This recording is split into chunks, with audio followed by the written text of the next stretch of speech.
오늘 사도행전 7장 1절부터 34절까지의 말씀을 다 읽었습니다. 말씀의 제목을 뭐라고 잡을까 하다가 간절한 마음으로 말씀을 받고 날마다 성경을 상고하자라는 말씀의 제목으로 잡아보았습니다. 왜냐하면 오늘 사도행전 17장의 내용 중에서 베레아 사람들이 그랬다 이렇게 나왔거든요. 그러니까 베레아 사람들은 하나님의 말씀이 떨어질 때에 이 말씀이 진실로 그러한가 하고 항상 말씀을 살펴보았어요. 무조건 배쳐가는 게 아니고 무슨 철학적으로 무슨 윤리적으로 그렇게 말씀에 접근하는 것이 아니라 말씀 자체를 말씀 자체로 접근하는 거예요. 여러분, 설교보다도 더 훌륭한 것이 하나님의 말씀이에요. 설교는요, 전하는 사람의 개인적인 입장이 들어갈 수가 있어요. 그 사람의 생각이나 사상이 또 설교를 하면서 들어갈 수가 있습니다. 그래서요, 성경보다도 더 정확한 하나님의 말씀이 없다는 거예요. 그래서 여러분들이 설교를 듣는 거는 이제 말씀을 조금 쉽게 풀어서 전해주니까 우리가 좀 듣기가 쉽잖아요. 그런데 말씀은 그냥 말씀으로 써졌기 때문에 가끔은 어렵다고 느낄 때가 있어요. 그런데 이것을 자꾸 읽다 보면 역사적인 배경이라든지 인물이라든지 그 다음에 어떤 사건이 있었다든지 이런 거를 우리가 자꾸 보고 알게 되면은 이게 이해하기가 쉬워져요. 그래서 저 같은 경우는 처음에 성경을 읽을 때 쉬운 성경으로 성경을 읽었어요. 이런 개역 개정을 읽지 않고 쉬운 성경으로 읽으면은 조금 더 언어적인 풀이가 더 쉽게 나와 있어요. 그래서 조정민 목사님인가요? 그분 같은 경우에도 성경을 읽으시고 또 세번역으로 읽으시고 또 그 다음에 또 어린이 성경으로 읽으시고 이렇게 다 읽으셨다고 그러더라고요. 아무리 지식이 많은 사람도 아무리 많이 배운 사람도 우리가 성경을 이해하기는 참 힘들어요. 왜 그러냐면 이 성경이 하나님의 영적인 말씀하고 그 다음에 기록된 말씀이 같이 가기 때문에, 그래서 로고스의 말씀하고 레마의 말씀이 동시에 가기 때문에 이게 이해하기가 어렵다고 말이에요. 그러니까 좀 쉬운 성경으로 읽다 보면 그래도 좀 이해하는데 쉽겠죠. 그리고 언어가 조금 쉬우니까 우리가 금방 또 성경을 하나님의 말씀으로 다가서기가 쉽습니다. 그러나 우리가 가장 정확하다고 보는 것은 히브리어와 헬라어가 성경을 우리가 정확하게 보는데 중요한 그런 언어적인 요소를 가지고 있습니다. 그래서 이 히브리어와 헬라어를 할 수 있으면 좋겠는데, 그러나 이 히브리어와 헬라어를 모르는 분들은 뭘 가지고 보느냐, 영어 성경이라든지 우리 권사님처럼 한문 성경이라든지 아니면 또 무슨 이런 개역 개정이라든지 이런 말씀들을 보면서 우리가 이 말씀을 우리의 삶 속에서 체질화시켜 나가는 거예요. 그래서 우리는 영어 몰라도 좋아요. 우리는 한국말만 잘해도 돼. 한국말만 읽고 쓸 줄만 알아도요, 이거 성경을 읽는 데는 전혀 문제가 없어요. 이게 한국말이기 때문에 우린 다 이 말을 이해를 해요. 그리고 모르는 거는 또 여기 성경 사전을 찾아본다든지 이러면서 우리가 성경을 알 수가 있는 것입니다. 그래서 여러분, 성경을 읽으라는 거예요. 성경보다도 더 정확한 하나님 말씀이 없다는 거죠. 그래서 성경을 읽으면서 하나님의 마음을 알게 되고 아멘. 이 믿음이 생겨지고 그 다음에 천국에 대한 소망이 생기는 거예요. 아멘. 왜 우리에게 천국에 대한 소망이 없을까요? 그것은 우리가 하나님의 말씀으로 우리 안에 채워져 있지 않기 때문에 우리는 여전히 천국에 대한 소망이 없어요. 아멘. 우리는 늘 소망을 가져야 돼. 야, 우리가 하나님 나라를 간다. 그리고 내가 살고 있는 지금 이 현장에서 하나님의 나라를 이룬다 라는 그런 믿음으로 우리가 살아야 되는 거예요. 아멘. 우리 안에 하나님 말씀이 없는데 어떻게 천국이 이루어지냐고 말이에요. 외부에서 우리 안에 미움을 싹 갖다 주잖아요. 그럼 그것을 그대로 받아버려요. 그리고 막 누군가를 미워해요. 그 외부에서 누군가 우리를 질시하고 험담하잖아요. 그럼 그것을 싹 받아가지고 뭐를 하느냐, 막 마음속에다가 어둠과 더러운 집을 막 지어요. 그러니까 우리를 막 아주 더럽게 만들어 버리죠. 그러니까 외부에서 아무리 들어와도 말씀으로 딱 전신갑주를 입고 있으면 이게 하나님 말씀이 아니면 탁 튀겨져 나간단 말이에요. 그러면서 우리 자신도 지키고 우리 가정도 지키고 우리 교회도 지키는 거예요. 사단이 가장 무너뜨리기에 집중하고 있는 곳이 어디냐? 바로 가정이에요. 가정. 그래서 부부가 서로 마음이 나눠지게 하고, 자녀와 또 부모의 마음이 나눠지게 하고, 그 다음에 또 교회 안에서도 형제와 형제의 마음이 나눠지게 하고, 장로님과 목사님의 마음이 나눠지게 하고, 그러면서 가정과 교회를 집중적으로 쪼아대는 것이 바로 사탄의 일입니다. 근데 이미 세상 안에 살고 있는 사람들은요, 뭐 그렇게 할 필요도 없어요. 가서 술 마시고 담배 피우고 노름하고 놀러 다니고 즐기러 다니고 다 하는데, 이미 사탄의 손안에 있는데 걔네들한테 할 짓이 뭐가 더 있겠어요. 근데 교회는 적어도 예수 그리스도 안에 있는 이 공동체 안에는 거룩함이라는 게 있거든요. 아멘. 하나님께서 그 거룩으로 덮어주셨어요. 아멘. 거룩으로 너는 내 백성이다, 너희는 내가 구원했다 하고 딱 덮어놨단 말이에요. 거룩으로. 그러니까 자꾸 사탄이 찌르고 들어오려고 한단 말이에요. 그럼 우리가 그것에 속아 넘어가지 않기 위해서 뭐 해야 되냐? 하나님의 말씀으로 우리가 잘 무장되어 있어야 한다는 것입니다. 아멘. 여러분, 사도 바울이 굉장히 유능한 사람이었잖아요. 사도 바울은 가말리엘 문화에 아주 이 율법을 꿰뚫고 있는 사람이었어요. 그런데 그가 성령을 받지 않고 율법으로만 자기 속에 채우고 있으니까 예수 믿는 사람들을 죽이러 돌아다니는 것을 합당하게 여겼다 그랬어요. 그럼 그 사람 말씀을 알고 있는 거야, 모르는 거야? 모르는 거예요. 율법 안에 매여가지고 그냥 그 율법으로 사는 거예요. 그런데 예수님이 사도 바울을 만나주시잖아요. 그러면서 그의 눈을 열어주시면서 성령이 임하니까 사도 바울이 예수를 알게 되고, 그 예수가 십자가에 죽으셨고 부활했다는 것을 알게 되는 거예요. 그러면서 고린도전서 15장에 보잖아요. 부활에 대해서 굉장히 리얼하게 설명을 해놨어요. 어떤 선교단체들은요, 고린도전서 15장이 부활장이니까 이 부활장을 그냥 1절부터 마지막 절까지 다 외워버린대요. 여러분, 우리가 그렇게는 못한다 할지라도 우리가 그래도 성경은 봐야 되잖아요. 그래서 성경을 보면서 하나님의 말씀을 우리 안에 채워야 하는 것입니다. 여러분, 성령의 인도를 받은 사도 바울이 복음을 계속해서 아시아로 전하러 이제 소아시아로 들어갔단 말이에요. 그래서 사도 바울은 이 복음을 저쪽 윗지방에 있는 아시아까지도 다 이제 전하려고 마음을 먹었는데, 성령께서 어쨌다고 그랬어요? 이 아시아에서 복음을 전하지 못하도록 성령이 막았다라고 말하고 있습니다. 가끔 성령은요, 막기도 하시고 열어주기도 하시고, 그분의 인도하심대로 하나님께서 어디로 초점을 맞춰서 복음을 전하게 하느냐, 이것을 따라서 성령은 열어놓기도 하고 닫아놓기도 하는 거예요.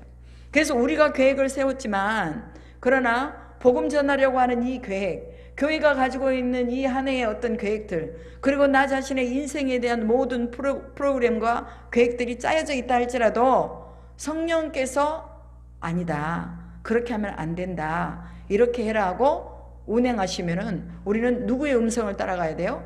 성령의 음성을 따라가야 되는 겁니다.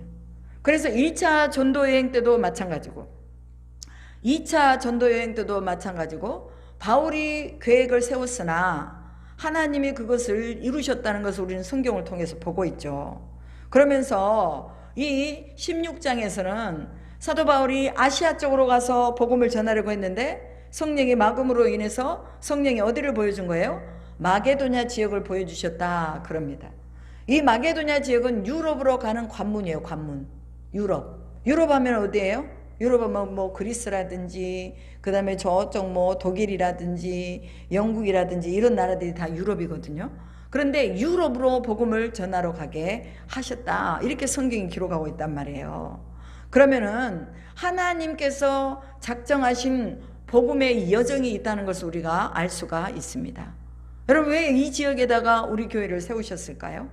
하나님이 이 지역에 있는 사람들의 영혼을 책임지시라고 이 지역에다 우리 교회를 세워놓으신 거예요.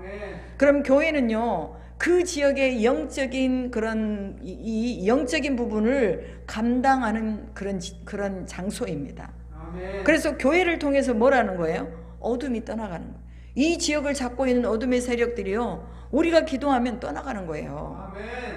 이런 음란한 것들이나 술집이나 방탕한 것들이나 이런 것도요, 교회가 들어서서 기도하면 하나님이요 그 술집 그냥 걷어버리세요. 아멘. 그렇기 때문에 우리가 기도의 위력을 가지고 복음의 능력을 가지고 있으면서 우리는 이 지역에 복음을 전해야 한다는 것이죠. 아멘. 여러분, 사람들은 복음을 듣잖아요. 복음을 들으면서 뭐가 생겨요? 하나님에 대한 지식이 생기는 거예요. 그죠? 하나님이 누군지 몰랐어요? 그런데 복음을 전했어요. 하나님은 창조주이십니다. 그 하나님의 독생자 예수 그리스도를 우리에게 보내주셔서 십자가를 지게 하시고 우리 모든 죄를 다 가져가셨습니다. 이제 예수를 믿기만 하면 구원받습니다. 당신들은 예수를 믿으면 이제 부활합니다. 하나님의 나라를 삽니다. 하고 이 복음을 전해주잖아요. 그러면 듣는 사람들이 그 복음을 듣고 뭐 하는 거예요? 아, 하나님이 살아계시구나. 이걸 알게 된다 그 말이에요. 아멘. 여러분, 우리가 역사를 공부하잖아요. 그럼 처음부터 우리가 이 역사를 알았어요? 이순신 장군이 누군지, 뭐 이조 시대에 누가 왕인지 이런 걸 잘 몰랐잖아요. 근데 우리가 이 역사책을 보면서 배우잖아요. 역사를. 우리나라 대통령이 초대 대통령이 누군지, 지금 대통령은 우리가 눈으로 보니까 알지만, 그러나 대통령을 경험해 보지 않는 태어난 사람들은 누가 대통령이었는지를 책에서 본단 말이에요. 그래서 알아요. 그러니까 우리가 하나님도 마찬가지. 하나님도 성경을 통해서, 복음 전함을 통해서 하나님이 누군가를 알게 되기 때문에 믿음이 뭐에서 난다고 그랬어요? 들음에서 난다고 로마서 10장에서 얘기하잖아요. 믿음은 들음에서 난다. 뭘 들어야 되느냐? 하나님의 말씀을 들어야 믿음이 생긴다 그 말이에요. 그런데 전하는 자가 없이 어떻게 듣겠어요? 그죠? 어떻게 듣겠어요? 전하는 자가 없이. 그리고 이 복음을 전하는 자는 누가 보내서 전하는 거예요? 하나님이 보내서 전하는 거예요. 그럼 어떤 사람은 그렇게 생각할 수 있어요. 아, 하나님이 보내셔서 전한 거라면 그러면 나는 하나님이 보내시지 않았기 때문에 복음을 전하는 것은 하나님이 보내셔서 보내신 자만 전한다고 그랬는데 나는 복음을 전하는 게 별로 관심이 없어. 그러니까 그냥 나는 거기서 제외됐겠지 이렇게 생각하는 사람들이 있더라고 말이에요. 아, 나는 뭐 복음 전하는 은사가 없어요.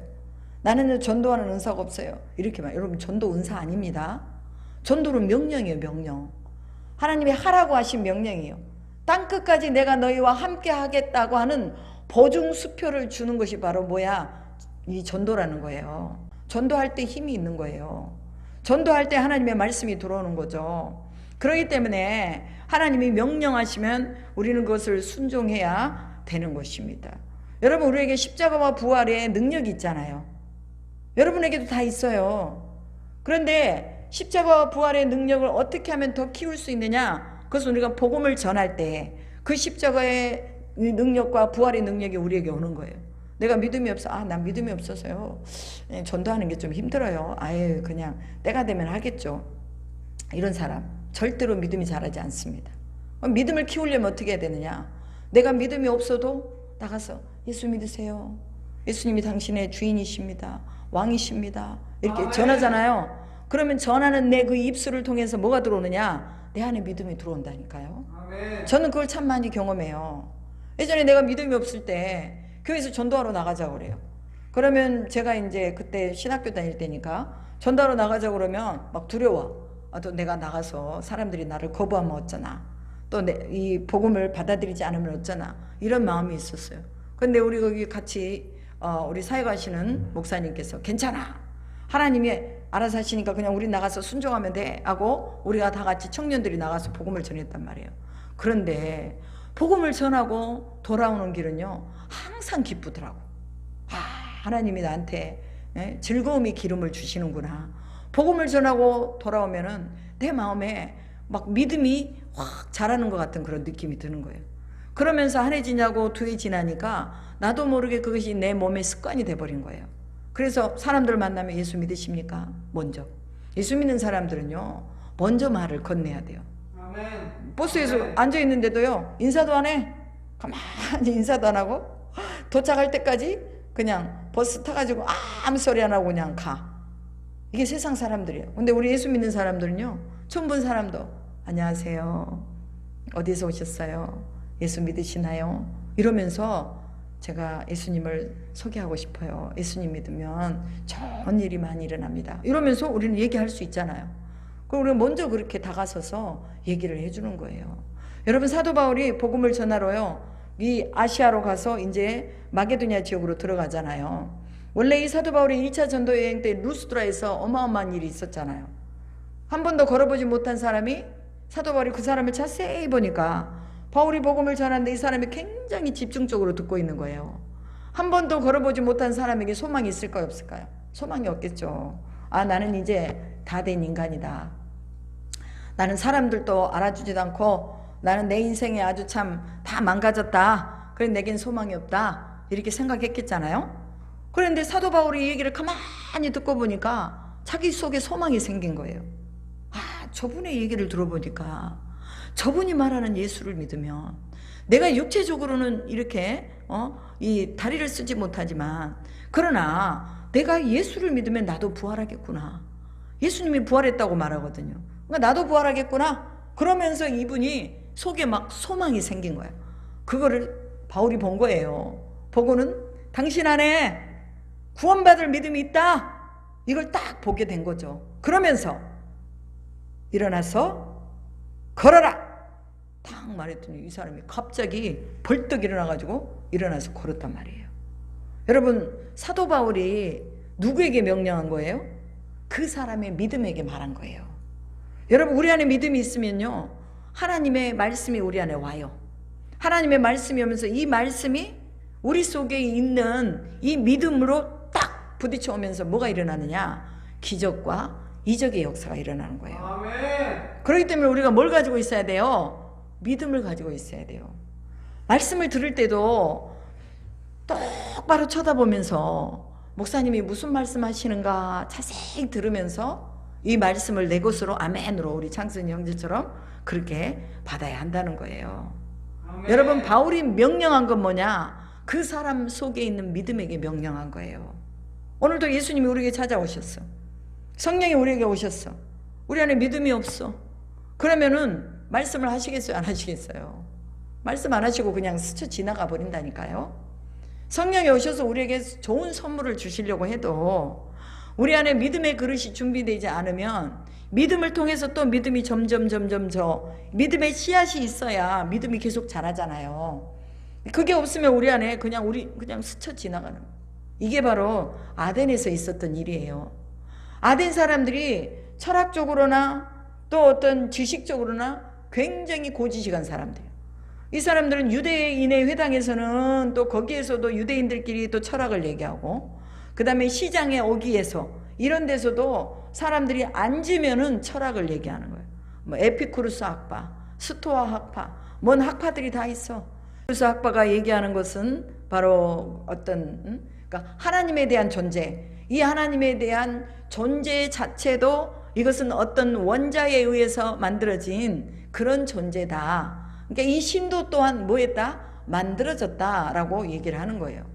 원자로 인해서 만들어진 모든 것들이 바로 신까지 만들게 했다라고 말하는 거예요. 그리고 이 에피쿠르스 학파는요, 아주 쾌락을 중심으로 살아요.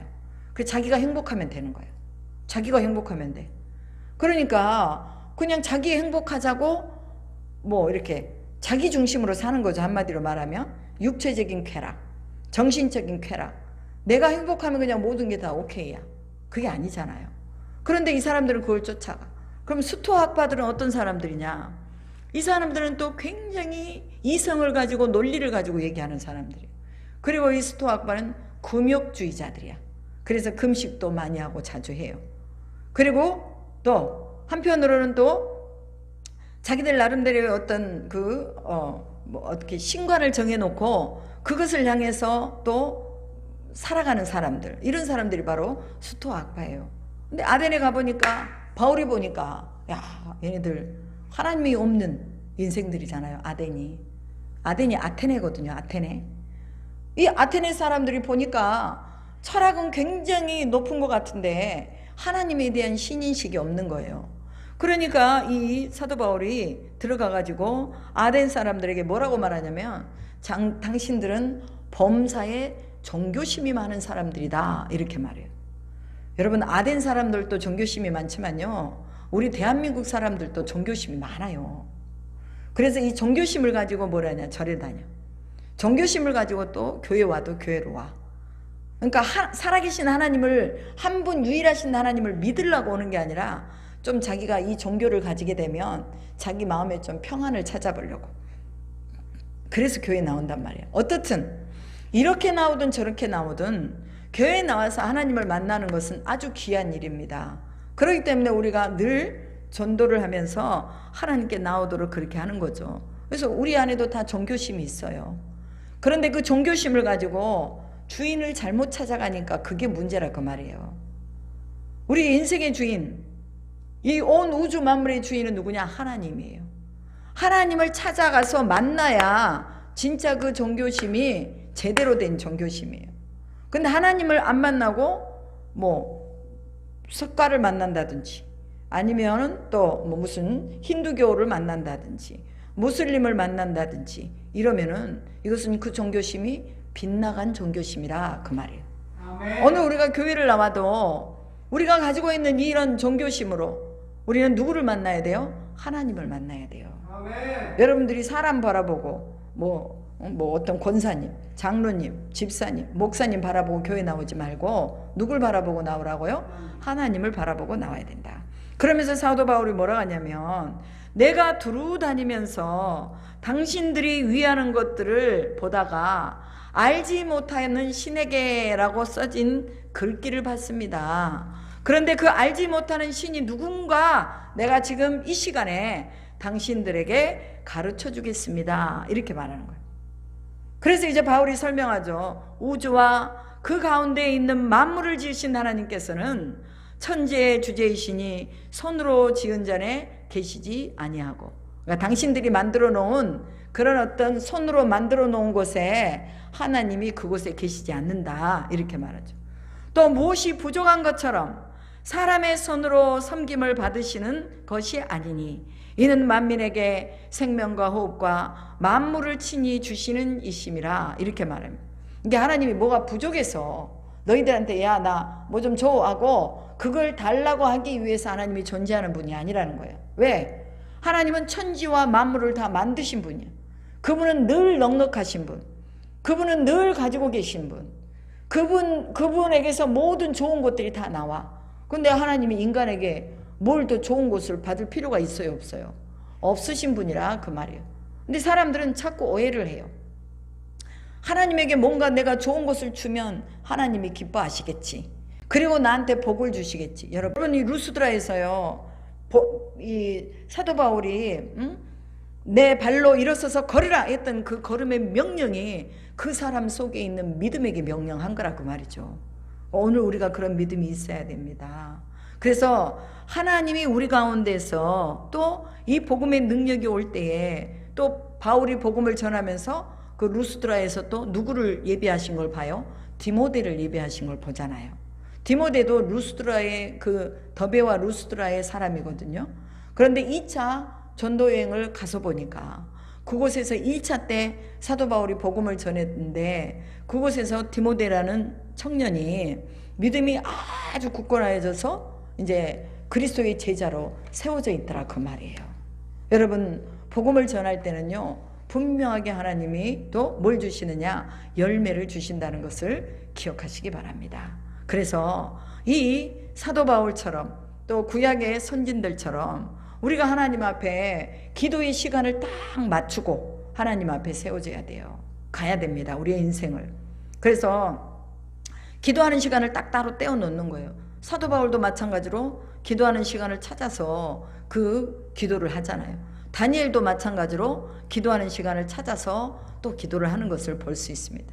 하나님의 큰 구원의 프로젝트 안에 누가 운행하시느냐? 성령이 운행하십니다. 성령이 딱 운행하시다가 우리 장성영 형제가 기도를 하나님 앞에 올리고 있는 걸 봐. 그러면 성령께서 뭐예요? 막 도와주는 거예요. 기도를 더 열심히 하도록 마음의 사모함과 간절함과 그리고 또 내가 채워줘야 될 것이 뭐가 있는가 하고 보시고 그것들을 막 채워주시는 거예요. 여러분, 큰 구원의 프로젝트 안에 우리는 성령의 음성을 듣고 움직이고자 하는 간절함이 우리 가운데 있어야 됩니다. 바울은 마게도냐 초입에 있는 빌립보에 가가지고 복음을 전할 때 어려움을 당하잖아요. 그건 뭐냐면 사람들이 사울과 바울을 빌립보 감옥에다가 집어넣어 버려요. 빌립보 감옥에서 뭐 했어요? 사울과 바나바가 하나님을 찬송했다 그랬어요. 기도하고 찬송했다. 그러니까 뭐가 열려요? 옥문이 열리는 것을 볼 수가 있습니다. 여러분, 기름진 까닭에 멍에가 끌러진다라는 말씀이요, 이사야서 10장에 보면 나와요. 기름진 까닭에 명예가 불러진대. 멍에가 사도 바울과 또 신라의 그 하나님을 찬양하는 찬양과 성령의 기름이 충만하니까 그들에게는 착고가 끊어져 버리잖아요. 우리 인생에도 우리가 그렇게 하나님 앞에 찬양하고 기도하고 그 다음에 복음 전도하고 이러면요, 우리 인생에 묶여있는 착고가 풀어지는 거예요. 아멘. 그래서 믿음이 생기고 이 믿음 안에서 역사하는 일들이 일어난다는 거죠. 아멘. 우리가 다니엘 기도회 14일 때 모영국 목사님이라고 그분이 간증하는 얘기를 들었어요. 근데 그분은 교모세포종이라는 그 암 사기, 그게 뇌암이래요.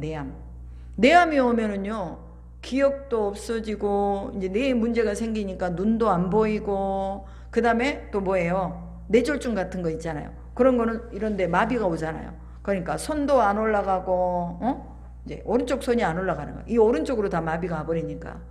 그러니까 이것도 올리려면 이거 한쪽으로 이렇게 해야지, 이렇게 올려야 돼. 손이 안 오르니까, 오른손이 안 올라가니까 이걸 이렇게 해가지고 이렇게 올리는 거죠.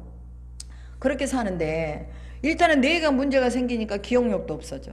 자기 핸드폰이 뭔지도 몰라. 몇 번인지도. 그 다음에 자기 아이디가 있는지 없는지도 몰라.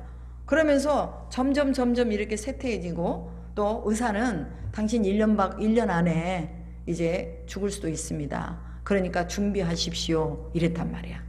그래가지고 이제 이 목사님이 수술을 하시고 나서 집으로 와가지고 이제 회복을 해나가는 과정 속에서 하나님 앞에 기도를 한 거예요. 하나님, 내가 이제까지 목회를 하면서 하나님의 일을 하고 살았는데 지나놓고 보니까 하나님의 뜻대로 안 산 것 같아요.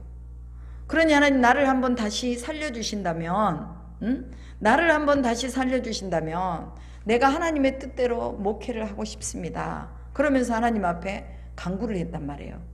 그랬는데 그때 우리 다니엘 기도에 나올 때가 5년째 되는 해래요. 5년째. 이번이 5년째래요. 2022년도가 암 발병한 지. 근데 이분이요, 말도 못하고 눈도 안 보이고 그랬는데 지금은 운전도 하고 다니시고 말도 얼마나 차근차근 차분차분 지혜롭게 잘하시는지 몰라요. 우리 모두가 다 은혜 받았어요. 그럼 어떻게 그렇게 됐을까 하고 본인이 간증을 했어요. 그분은 아침에 일어나가지고 화장실로 들어가서 세면대로 들어가서 세수를 하고 그 다음에 이 거울을 쳐다보면서 사랑합니다, 감사합니다, 축복합니다. 아무도 없는데 세면대 앞에서 거울 앞에서 그걸 먼저 한다는 거예요. 그리고 나서 또 무엇을 하느냐, 자기 육체에 있는 질병에게 명령을 한다는 거예요. 이 눈은 성부와 성자와 성령의 이름으로 잘 보일지어다. 이 팔은 성부와 성자와 성령의 이름으로 자유롭게 움직일지어다. 이 다리는 성부와 성자와 성령의 이름으로 힘이 들어갈지어다 하고 계속해서 명령을 한다는 거예요. 그리고 마지막에 할렐루야 아멘, 할렐루야 아멘, 이게 안 올라가니까 한쪽 손을 잡고 할렐루야 아멘, 할렐루야 아멘, 이걸 30번씩 한대요. 그리고 나서 세면대에 나와서 하루를 시작한다는 거예요. 그런데 하나님이 놀랍게도 그 입술에서 드리는 할렐루야 아멘, 감사합니다, 사랑합니다, 축복합니다, 이 소리를 하나님이 다 들으신 거예요. 그래가지고 그분에게 힘을 주시고 그 다음에 또 몸을 회복하여 주시면서 운전도 하게 하시고, 사람들은요 다 놀랜대요. 그분이 그렇게 회복될지 모른 거야.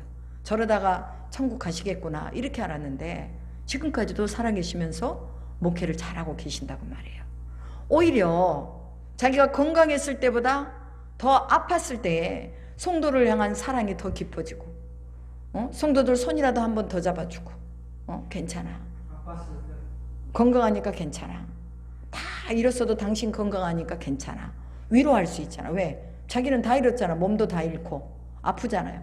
그러니까 재산적으로 아니면 힘들고 어려운 사람들 만나면 괜찮아, 그래도 당신 건강하잖아, 나는 안 건강한데 그래도 당신은 건강하잖아, 그러니까 다시 일어날 수 있어, 괜찮아고 위로해 줄 수 있다고 말이에요. 아멘. 그렇게 위로를 하니까 사람들이 은혜를 받고 교인들이 막 예배를 드리는데 얼마나 은혜롭게 예배를 드리고 그러면서 교회가 성장하고 부흥하는 것을 간증을 하는 거 우리가 들었잖아요.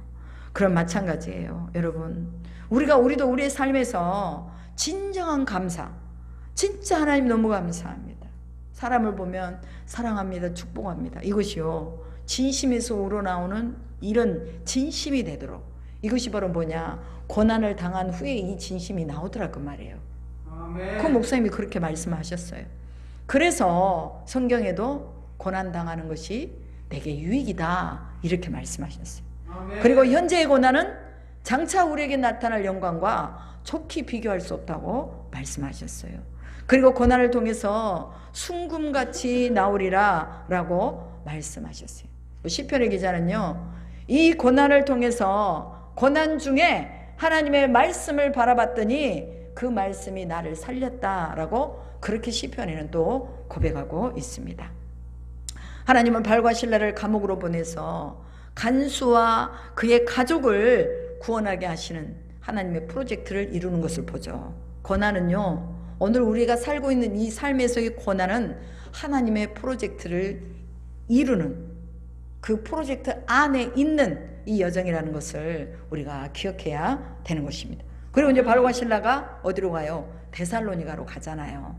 데살로니가로 가가지고 이 데살로니가에서 이제 또 막 복음을 전해요. 그런데 이 데살로니가에서 유대인들을 동원해가지고, 깡패들을 동원해가지고 바울을 그냥 처치하려고 했던 사람들이 또 여기 어디에요? 또 베레아로 가니까 이 베레아까지 쫓아오는 것을 볼 수 있어요. 그러니까 복음을 전할 때 듣는 자들이 있는가 하면 그 복음을 뭐예요? 싫어하는 자들이 있다고 말이에요. 그러나 복음을 전하는 사람들은요, 복음을 싫어하는 사람들에게 포커스를 맞추면 안 됩니다. 복음을 듣는 사람들에게 맞추면 돼요. 싫어하는 사람들에게는요, 그냥 돌아서서 오면 돼요. 그런데 이 바울을 계속해서 유대인들이 쫓아다니잖아요. 쫓아다니면서 복음 전하는데 방해를 하고 죽이려고 하고 한단 말이에요. 그러니까 또 바울이 베레아로 나가지고 그 베레아에서 또 하나님의 말씀을 전하잖아요. 근데 이 하나님의 말씀은 한 곳이 막히면 하나님이 다른 곳을 또 열어놔요. 그럼 이곳이 하나님 나에게 가라고 하는 그런 지역인가 보다 하고 우리는 또 그곳으로 가면 되는 거예요. 여러분이 복음의 내용이 뭡니까? 십자가와 부활이에요. 오늘 사도행전 17장에서도 사도 바울이 전하는 것이 바로 뭐냐? 십자가와 부활이었어요. 그러면서 베레아에서 간절히 하나님을 찾고 하나님의 말씀을, 그 말씀을 받고 싶어서 이 말씀이 그러한가 하고 상고할 때 뭐라고 말합니까? 너희들은 신사적이다 라고 말해요. 예전에 성경은요, 신사적이라고 나와 있어요. 근데 지금 성경은요, 너그러워서 라고 나와 있거든요. 너그럽다는 말이요, 여러분, 사람이 너그럽고 사람이 좋다라는 말을 할 때 우리는 어떤 사람을 너그럽고 좋다고 하냐면 모든 것을 다 오케이 이렇게 해주는 사람을 너그럽다고 하지 않아요. 그럼 어떤 사람을 너그럽다고 하느냐? 하나님의 말씀을 가슴에 새기고 누군가가 얘기를 할 때 저 말씀이 하나님의 말씀인가 아닌가를 분별할 수 있는 사람을 너그러운 사람이라고 지금 본문에서는 얘기하고 있는 거예요. 그래서 오늘 우리가 하나님의 말씀이 들어올 때 하나님 말씀이 그러한가 하고 우리는 늘 말씀 안에서 이 말씀을 사모하면서 이 성경의 말씀을 기대하고 있어야 된다 그 말이에요. 그러기 위해서 뭐 해야 돼요? 날마다 성경을 상고해야 되는 거예요. 상고하라는 말이 무슨 말이에요? 날마다 성경을 뭐 한다? 계속해서 매일같이 이것을 묵상해야 된다 그 말이에요. 아멘. 하나님의 말씀이 묵상이 되어지면 아멘. 그 속에서 뭐가 일어나느냐? 역사가 일어나는 거예요. 제가요, 말씀을 많이 이렇게 읽었는데 이 말씀이 어디가 있는 말씀인지 잘 이게 기억이 안 나는 거예요. 근데 그때 바이블 동서남북을 만나게 됐어요. 이 바이블 동서남북은 성경 66권의 틀을 딱 세워놨어요. 그래가지고 그냥 제가 이 창세기가 몇 장인지 출애굽기가 몇 장인지 읽긴 읽었어도 계시록이 도대체 몇 장인지 성경은 몇 장이 있는지 읽기만 읽었지 이거를 딱 이렇게 세우지 못했다고 말해요. 근데 바이블 동서남북을 딱 하고 나니까 성경이 66권 1189장에 딱 들어오는 거예요. 그러면서 말씀마다 주어진 그 틀들이 딱 기억이 되면서 하나님의 말씀이 횃불 언약이 창세기 15장에 있었지, 할례 언약이 창세기 17장에 있었지, 이스마엘 출생이 창세기 16장에 있었지, 이것이 딱 이렇게 오는 거예요. 그러면서 성경 장수마다 이것이 딱 들어오면서 이제는 어디를 가서 복음을 전해도 이 복음이 힘이 되고 능력이 되더라고요. 그래서 제가 그때 바이블 동서남북을 만나면서 하나님 앞에 너무 감사했어요. 이게 뭐냐면요, 제가 말씀드리고진 요지는 뭐냐, 사모했더니 하나님 말씀을 뚫어보려고 막 하나님 앞에 애끓게 기도했더니 하나님이 이런 작품을 만나게 하시더라고 말이에요. 아멘. 여러분들도 마찬가지입니다. 하나님께 소원하고 간절히 열망하면 하나님이 누구를 보내시든지 어떤 것을 보내시든지 주님을 이해하고 주님께 가까이 다가갈 수 있는 매개체들을 주신다는 것을 기억하시기를 바랍니다. 성령의 기름이 강력해지면 지역과 세계를 초월해서 역사하시는 하나님의 이적을 보는 거예요.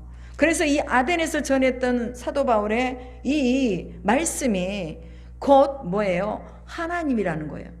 너희들 철학으로 그 어떤 종교심으로 절대로 너희들 절대로 이 우주 만물의 모든 기원을 너희들 알 수가 없다. 너희들이 스토아 학파, 에피쿠로스 학파, 어떤 다른 학파를 다 연구를 해보지만 그러나 우리가 지금 힘을 얻어서 살고 있는 것은 누구 때문이다? 하나님 때문이다. 이렇게 지금 본문에서 말하고 있는 거예요. 그리고 모든 인류를 한 족속으로 한 혈통으로 만들어서 우리를 만드셨기 때문에 하나님은 우리와 멀리 계시지 않다. 항상 가까이 계신다라고 말씀하고 있는 것입니다. 그러면서 하나님이 정하신 날에 천하를 공의로 심판하신 날을 작정하시고 이에 그를 죽은 자 가운데서 다시 살리신 것으로 모든 사람에게 믿을 만한 뭘 주셨다? 증거를 주셨다라고 말합니다. 예수가 십자가에 죽어버리고 끝나버렸으면 이제 이것은 예수님이 하나님의 아들이 아니에요.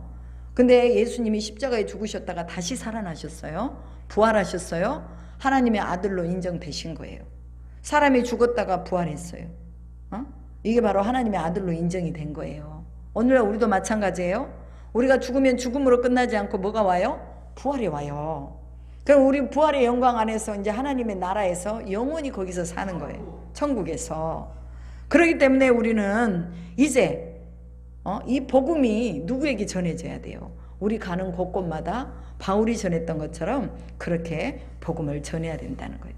인생의 모든 매뉴얼이 어디 있다? 성경에 다 들어가 있다. 사람들은 철학으로, 종교로 뭔가를 알아보려고 하지만 그러나 그건 다 헛것이다. 사도 바울이 말한 것은 뭐냐? 사람의 연대를 정하시고 또 경계를, 거주의 경계와 한계를 경계를 한정하신 그분이 바로 우리 가운데 그런 모든 질서대로 다 주신 것이다. 이렇게 말씀하고 있습니다. 그래서 오늘 우리는 철학으로 절대로 하나님 만날 수 없다. 우리는 우리가 가지고 있는 이런 종교심, 이런 것이 진짜 살아계신 하나님을 만날 때에 하나님은 금이나 은이나 이런 것을 우리에게 요구하시는 게 아닙니다. 하나님이 뭐가 부족해서 우리에게 헌금을 요구하시고 11조를 요구하시고 이런 게 아니라고 말이에요. 우리 인생에서 11조와 헌금과 모든 것은요, 그게 우리의 이 영적인 씨앗이에요. 그래서 하나님이 거기에 뭐라는 거예요? 성령을 부으시고 이제는 크게 우리가 부족함이 없이 살아갈 수 있도록 육신에 필요한 부분을 다 하나님이 책임져 주겠다고 성경에서 말씀하시는 거예요. 근데 우리가 복을 받기 위해서 뭔가를 하지 말자고 말이에요. 그건 그냥 애기들이 하는 수준이야. 그 우리는 아버지의 마음을 잘 알아서 그 마음을 헤아리면서 우리가 하나님을 섬기자고 말이에요.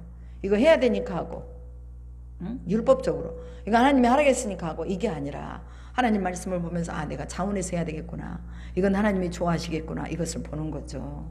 여러분 이렇게 복음을 전했는데 사람들이요, 어떤 사람들은 죽은 자가 부활한다고?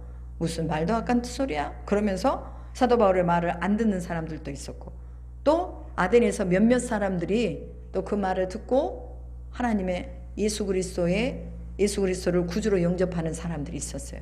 근데 성경에서 보면요, 아덴의 교회가 세워졌다는 말은 없어요.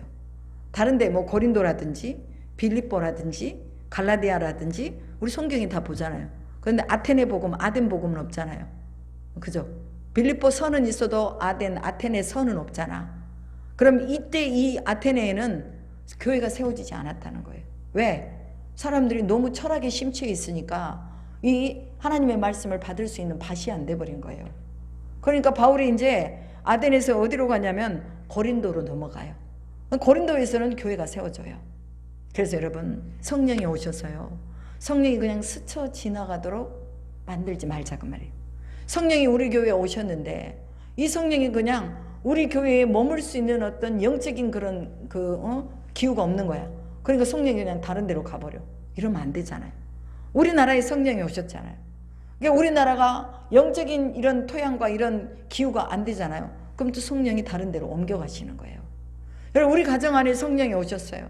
복을 주고 싶어서 오셨는데 우리가 영적인 기후가 너무 차가워. 그러니까 우리 가정에서 빠져서 다른 데로 가버려요. 이게 아덴에 성령이 오셨는데 이 성령이 아덴을 스쳐 지나가 버리는 거예요. 그리고 그곳에 교회가 세워지지 않는 거지. 이거 얼마나 안타까운 일이에요. 그죠? 그래서 우리는 가는 곳곳마다 뭐냐, 교회가 세워지고 또 사역자가 세워지고 또 성도가 세워지도록 우리는 늘 이 복음의 통로가 돼야 된다고 소리예요. 성령이 임하실 수 있도록 우리는 늘 그곳에 복음을 전하는, 여러분 사도 바울이요 염려했던 거예요. 내가 유창한 내 말의 언어로 내가 이걸로 사람을 구원하는 거 아니다. 아테네에서는 얼마나 유창하게 말했어요. 사도 바울이 막 논리적으로 지식적으로 철학자들 앞에서 얼마나 멋지게 말했는지 몰라요. 그런데 그곳에서 열매가 없었다니까요. 그러니까 복음은 뭐다? 말이 아니다. 하나님의 능력이다. 하나님의 능력으로 하나님께서 진짜 가난한 자의 심령으로 서 있으면 주님이 그곳에 뭘 주신다? 성령을 선물로 주신다는 거죠. 그래서 오늘 우리는 성령이 스쳐 지나가게 만들지 말자. 성령이 오셨으면 이곳에 우리와 함께 임재하도록 우리가 하나님의 말씀 앞에 서 있자. 이것이 바로 하나님의 말씀을 사모하고 간절히 사모하고 날마다 성경을 읽는 곳에 누가 오신다? 성령이 오신다. 성령님. 아멘. 성령님. 성령님이 오시는 거예요. 그래서 우리가 오늘 말씀 그대로, 제목 그대로 어떻게 하자? 간절한 마음으로 말씀을 받고 날마다 뭐 하자? 성경을 상고하자. 이것이 오늘 제목이라니까. 이거 써줬잖아요. 간절한 마음으로 말씀을 받고 날마다 성경을 상고하자. 상고가 뭐예요?